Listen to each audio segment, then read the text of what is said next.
Diamond life കമ്പനിയിൽ എങ്ങനെയാണ് register ചെയ്യുന്നത് എന്ന് നോക്കാം. ആദ്യമായിട്ട് നമുക്ക് കിട്ടിയിട്ടുള്ള ലിങ്ക് ടച്ച് ചെയ്യുക. ആ ലിങ്ക് ടച്ച് ചെയ്യുമ്പോൾ അടുത്തൊരു പേജ് ഓപ്പൺ ആവുന്നു. ഈ പേജ് ഒരു പക്ഷേ കസ്റ്റമറുടെ ആ ലിങ്ക് പ്രകാരം ചിലപ്പോൾ ഓപ്പൺ ആയിട്ട് കിടക്കുന്നുണ്ടാവും. ഇപ്പോൾ ഏറ്റവും മുകളിൽ ഡയമണ്ട് ലൈഫ്സ് എന്ന് കാണാം.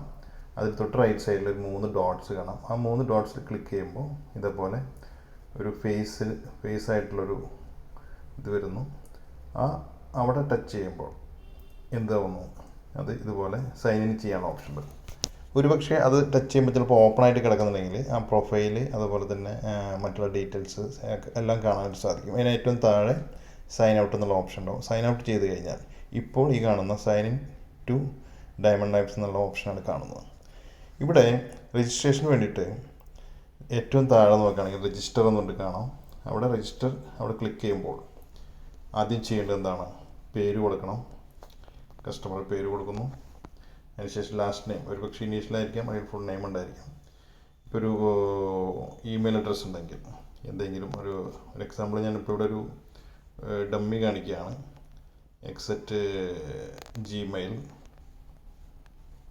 gmail.com. അതിനുശേഷം മൊബൈൽ നമ്പർ ഈ പറഞ്ഞ രീതിയിൽ കൊടുക്കുന്നു.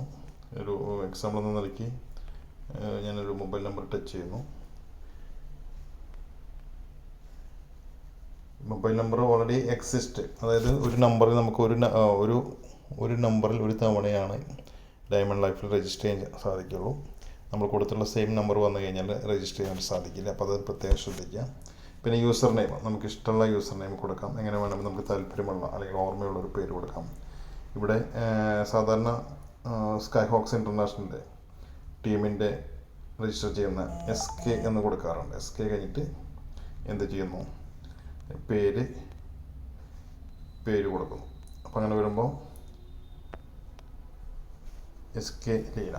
അപ്പോൾ ഇത് രജിസ്റ്റർ ചെയ്യുന്ന സമയത്ത് അവിടെയും എന്ത് ചെയ്യുന്നുണ്ട്, യൂസർ നെയിം ഓൾറെഡി എക്സിസ്റ്റ് എന്ന് കാണിക്കുന്നു. ഒരു പേരിൽ തന്നെ ഒരു അതേ സെയിം യൂസർ നെയിം വന്നു കഴിഞ്ഞാൽ ഇത് ഓൾറെഡി നിലനിൽക്കുന്നു എന്നുള്ളത് കാണിക്കാം. നമുക്ക് രജിസ്റ്റർ ചെയ്യാൻ സാധിക്കില്ല. അങ്ങനെ വരുമ്പോൾ ഏതെങ്കിലും ഒരു നമ്പറോ ഡിജിറ്റോ ആഡ് ചെയ്യാം. ഞാനിവിടെ 1 കൊടുക്കുകയാണ്. 1 കൊടുക്കുമ്പോൾ അത് മാറിപ്പോയി. പാസ്വേഡ് നമുക്ക് ഇഷ്ടമുള്ളത് കൊടുക്കാം. ഇപ്പോൾ ഇവിടെ ഞാൻ ജസ്റ്റ് ഇതിന് വേണ്ടിയിട്ട് മാത്രം 1 2 3 4 5 6 എന്നുള്ള പാസ്വേഡ് കൊടുക്കുന്നു.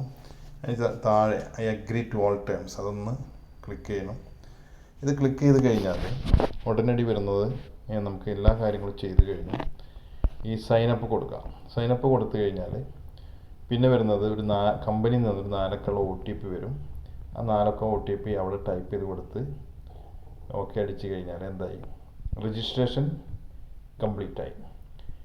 ആ ഡയമണ്ട് ലൈഫ് രജിസ്ട്രേഷൻ സക്സസ്ഫുള്ളി ആയി കഴിഞ്ഞാൽ കമ്പനിയിൽ നിന്ന് തന്നെ വീണ്ടും ഒരു മെസ്സേജ് വരും, കസ്റ്റമറുടെ ID പാസ്വേഡായിട്ട്. അങ്ങനെ 2 മെസ്സേജാണ് കമ്പനിക്ക്. ആദ്യമായിട്ട് വരുന്നത് OTP, പിന്നെ വരുന്നത് കമ്പനിയിൽ നിന്ന് വരുന്ന ID പാസ്വേഡ്.